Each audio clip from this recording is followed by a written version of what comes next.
Hey guys! Today I'm going to show you how you can track referral affiliate links in Webflow, so let's get started. First, let's understand what affiliate link tracking means.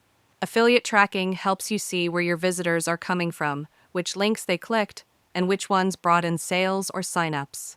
In Webflow, you can track referral links using UTM parameters or third-party tools like Google Analytics, Fathom, or Rewardful.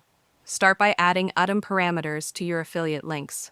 For example, https://yourwebsite.com?ref partner name. When someone clicks this link, the ref parameter tells you who referred them.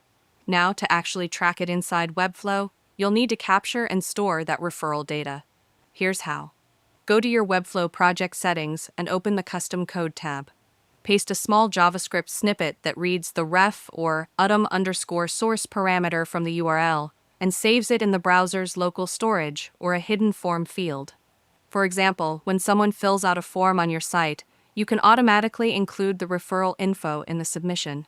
That way, you know which affiliate brought that lead or sale. Next, open your form settings in Webflow. Add a hidden input field called referral or source. When the user submits the form, that value will be saved in your Webflow form data or your connected CRM, like Zapier or Make Integromat. If you use Google Analytics 4, you can also track referral performance directly there.